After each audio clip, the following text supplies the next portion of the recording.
Hello, my name is Michael Capuzza. Back in 2020 I was awarded a fellowship by the International Specialised Skills Institute and the Italian-Australian Foundation, and that fellowship has entailed me to build better video content for my students and other Australian students within the trade. So my journey has started me here at the Melbourne and Exhibition Centre. This is the first part of my journey. I'm attending the Edutech Educational Conference. My aim is to build better content for my student cohort, visually and with photos, and I want to see what the industry is starting to use and how we can deliver better education to our students. So my journey begins here today. There are another 2 parts to my journey. We'll talk about that later.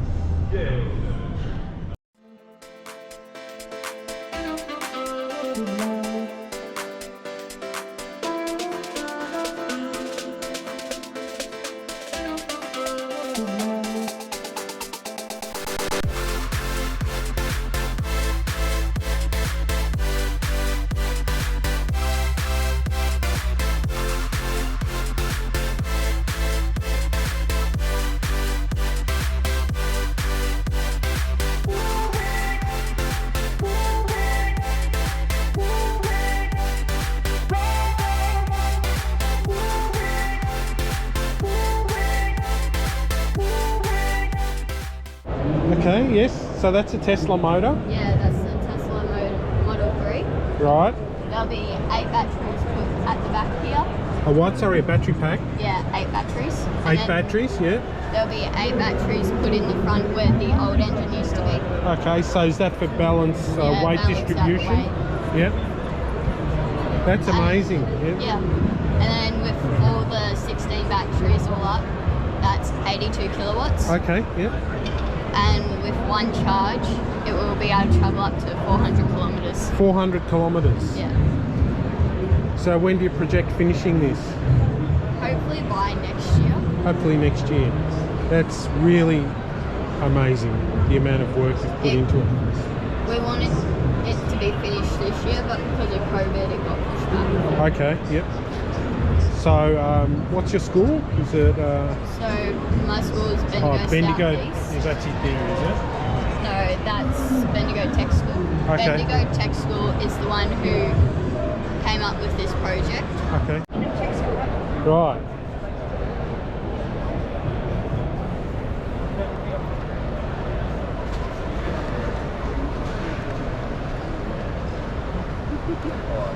That is amazing.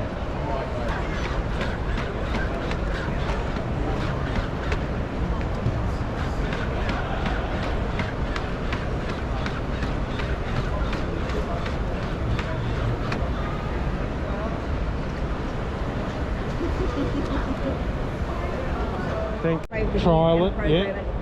And it meets them on the bus every morning, so... Oh, does it? Yeah. So they get to school, see this waiting in the car park. Yeah. They walk in with it, and then they go and meet other robots. Yeah. So, that's great. Yeah. Thank you. No worries. I wonder how it is steps. So all Doug's got to do now is reposition the artwork Right. to place it on that object. Place it on that, yeah. And maybe make the artwork slightly smaller, Doug. Not sure whether have you calibrated the camera? No. Could be one of the issues. No, it's been bumped around a few times since we did that. It's been shipped from A to B to C. Oh wow, that looks pretty good. A little bit of smoke damage, which is typical of that would rub off. Fine. You can feel it sticky. You get some methyl and that and wipe that off. Excellent. But that's ready to go.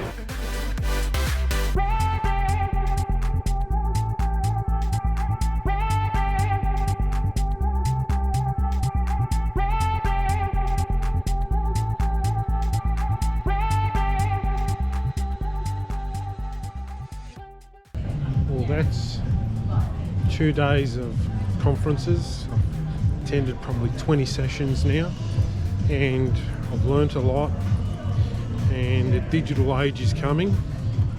The next section I'll show you that as well shortly. Okay, thank you.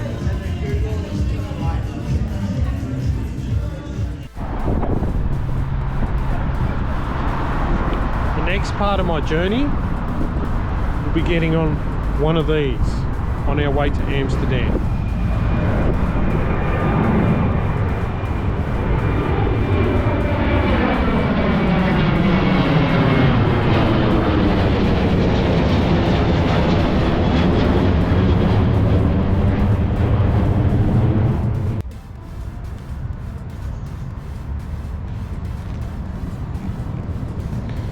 Good morning. My mode of transport. Today we're going to go and find the conference venue and prepare for tomorrow.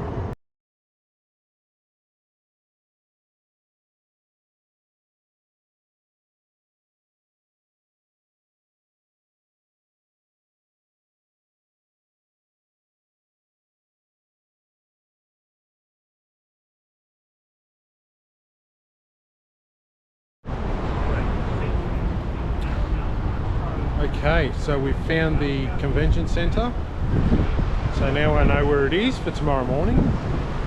Here it is in the background, and we're ready to go. So the second part of my journey is Edutech Europe.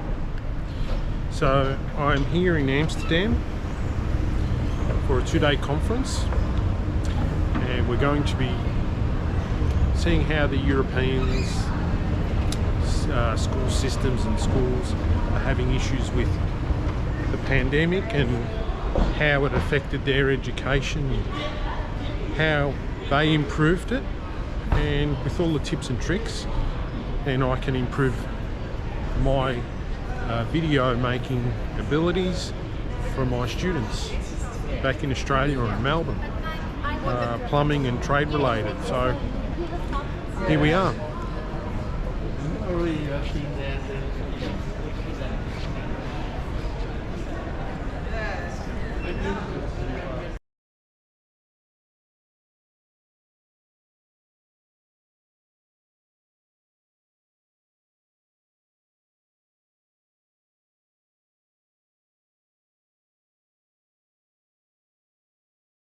One of the things I didn't tell you about yesterday was one of the speakers was a lady named Kate Robinson. Her father was famous in education, and he basically passed away last year, and he wrote a book called Imagine If. He also has videos on YouTube as well. One of the videos was regarding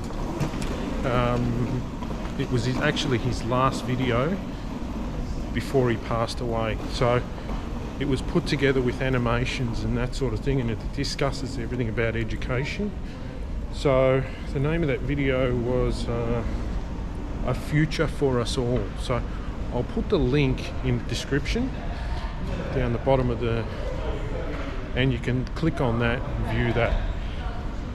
It does mention education halfway through his video, but it talks about the problems in the world and that sort of thing. Back to Kate, his daughter. In her speech yesterday in the plenary session, she mentioned the fact that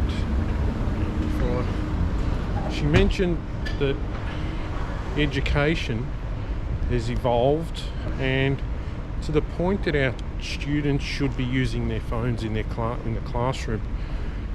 Initially I thought, oh my god, I'm shocked, you know, imagine students continually having their phones in their classroom. But then I thought to myself, for the plumbing students, they're actually using their phones anyway in classroom half the time, because they're looking up their regs, they're taking photos of jobs and all that sort of thing. So it's already getting done. It's already being done. So, you know, and if we're going to start creating video content, you know, we'll probably put QR codes on the walls, and they'll be using their phones even more by watching the videos that we create. So that's just one of the things that came up that I thought was really interesting, that this new generation of students should be using phones in the classroom. Alright, so day 2, we'll see how we go from here.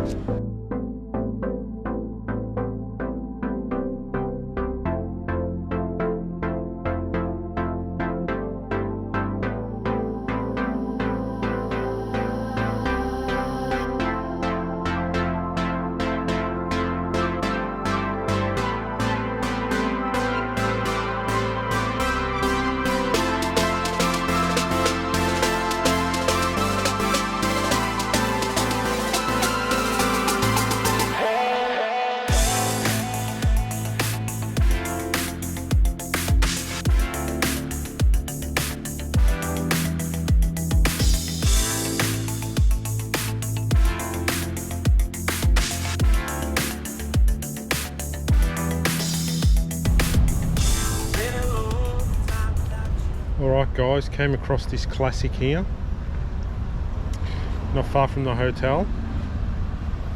So they must be renewing some gas mains, and they've classically got here is dewatering pumps with spears into the ground.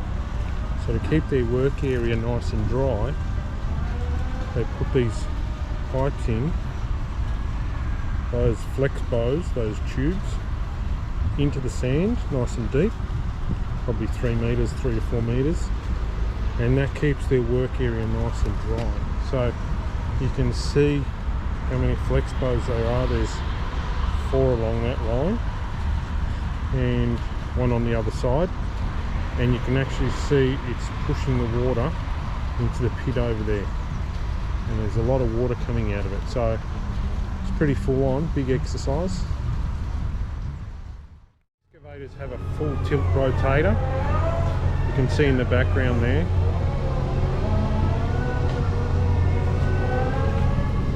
The arm on the bucket is full tilt rotational.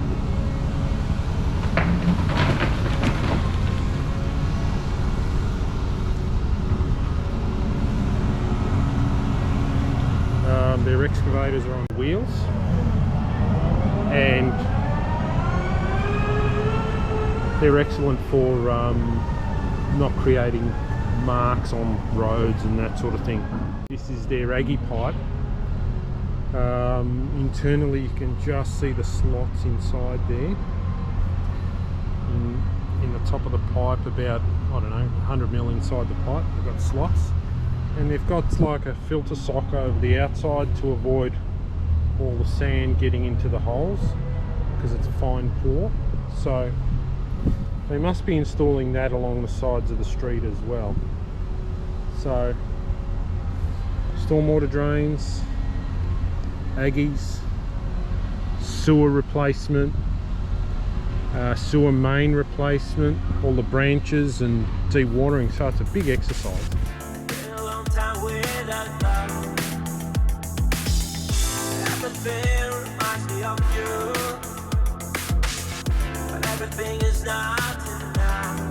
That's 2 days of conferences, and learnt a lot. Really interesting facts were inside there. So basically I'm going to go and decipher all the information. I've taken a lot of video, a lot of photos, a lot of writing, and now I'm going to spend a little bit of time for myself. So part 3 is coming up.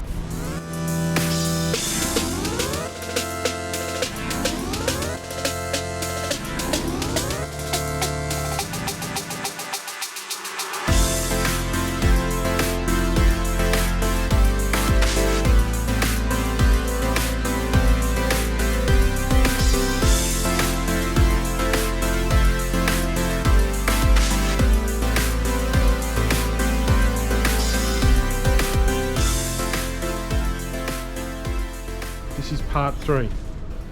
I am currently in Rome. When I applied for the fellowship, one of the questions I was asked, can you explain your Italian heritage? I'm not only going to explain it, I'm going to actually go there and show you parts of where my family heritage is. So let's see how this goes. I'm going to be driving a car now, and I have to flip all my thoughts because they drive on the opposite side of the road. Alright, so let's see how this goes.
One of the things they really do well here in Italy, or I would say in Abruzzo as well, is renewable energies. So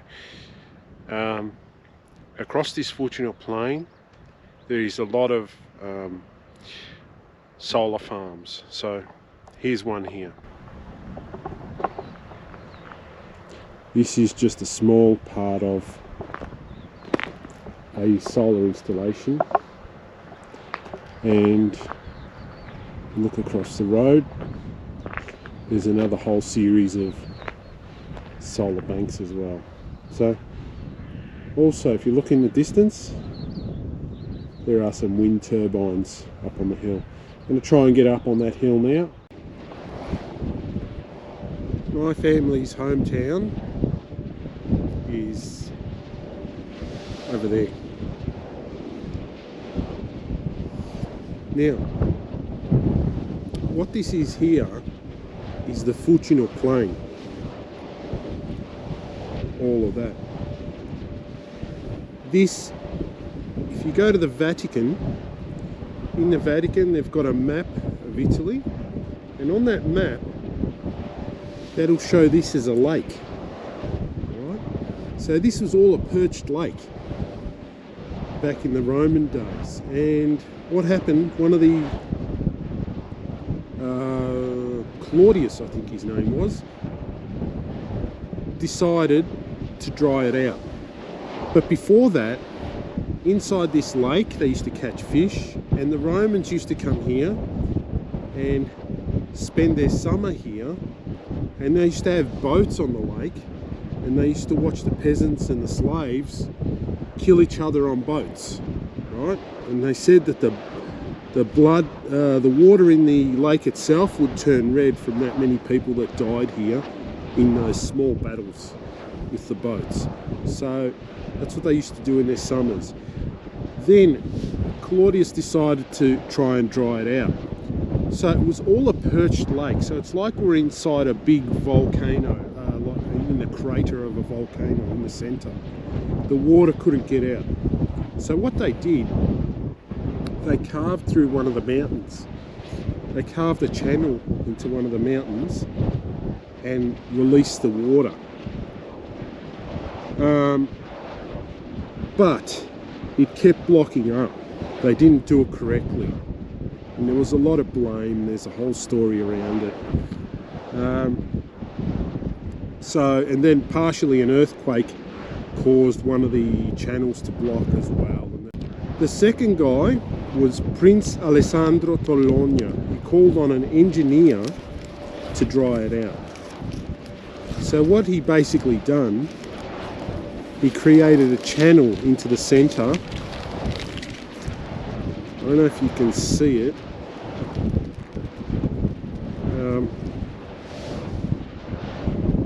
So approximately there, there's a green line there.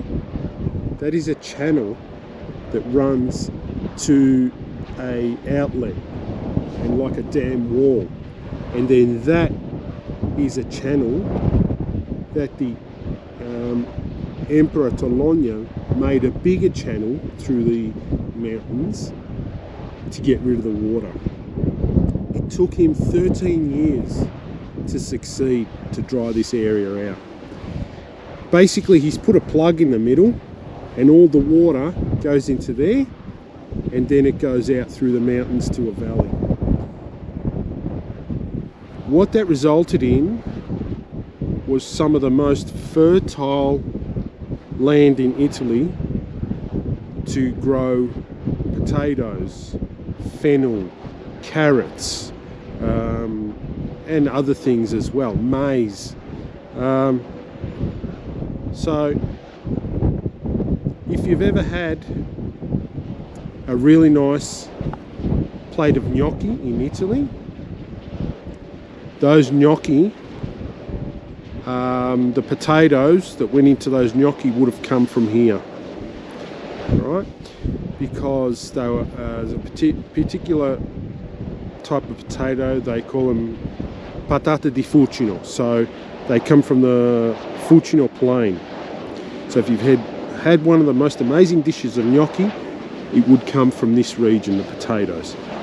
Also, a couple of days ago, my cousin invited me over for lunch, and she pulled out some of these patata di Fucino for lunch. Her father always used to say the potatoes are better than the meat they are served with. And I've got to say, those potatoes are so golden and crispy and nice to eat. I cannot explain it. I'll put a photo of it for you.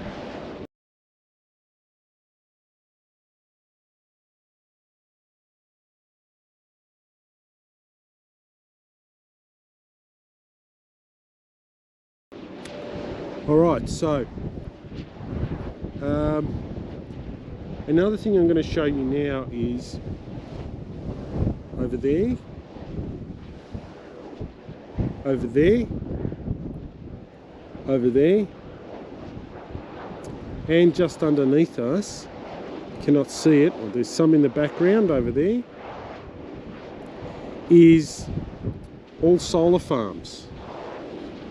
In this part of Italy, they take their renewable energy very seriously, okay? So much to the point that you think, oh, well, there's no sun, so that's, you know, irrelevant because it's only going to give you energy part of the time. Well, I don't know if you've heard something in the background in this video, but they've decided to install wind turbines as well. So they have optimized where there is the most wind, okay, and this whole hillside is scattered with turbines. If you can see in the distance, there's a whole heap of turbines there. Across there, across the back over there,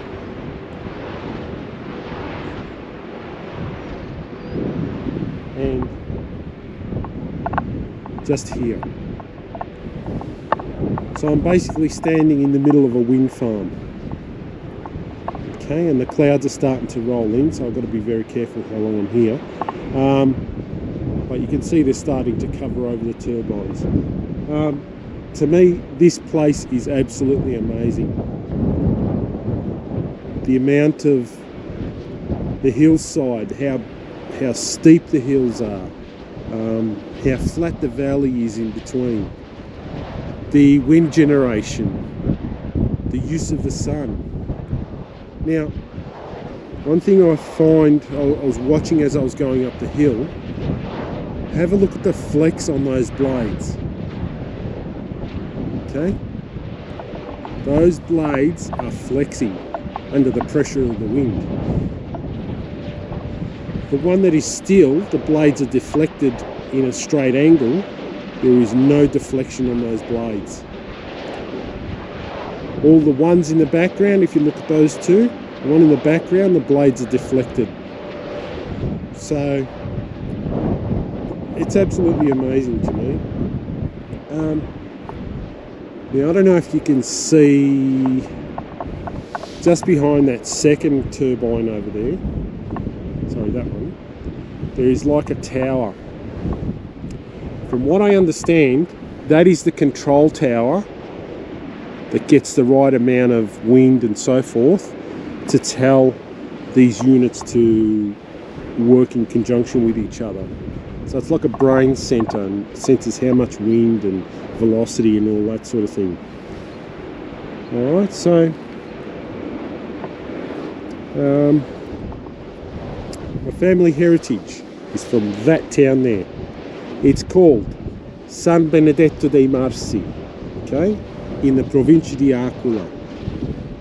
That's where my father is born. My mother is born in another town on the other side of Abruzzo. So just something amazing that I find about this place.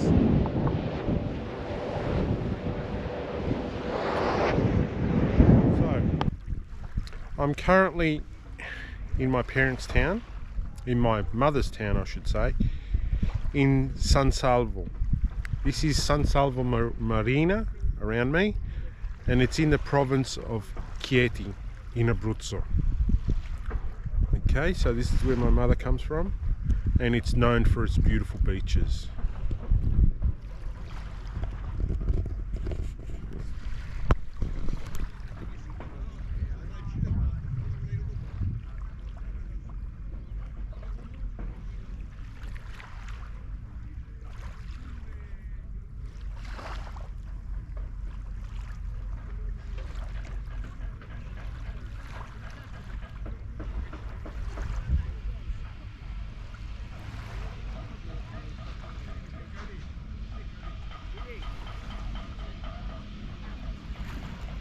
The town itself is literally behind in that direction, and it's about a kilometre away, so I'm going to bring you there shortly. So this is in summer, this is all full of umbrellas, so it's like a private beach, and you've got the restaurants on the beach over here, different restaurants, and they set up umbrellas and that sort of thing, and you just pay for the day. You've got toilet facilities, shower facilities. You can go and order yourself a pasta marinara, and you can come and eat it at a certain time, sit over there, then you can come back to your umbrella. It's very easy. It's a very nice beach. The waters are beautiful, absolutely amazing. It's a very beach orientated town here in San Salvo. So if you love the beach, you got to come here one day. Okay, so that house there was my grandmother's house, our family house, and around the corner was our great grandmother's house. So this is San Salvo, Provincia di Chieti in Abruzzo, and this is where my family heritage is. And this was also my great-grandmother's house as well. I would like to say thank you to the International Specialised Skills Institute and the Italian-Australian Foundation for awarding me my fellowship opportunity. My aim now is to create visual content for students in the trade sector, including students with difficulties reading English. My journey ahead will be long as I have many videos to create. I hope you enjoyed this insight into my fellowship journey. One thing I would like to say is, a picture tells 1,000 words, but a video is a library. Bye for now, thanks from Michael.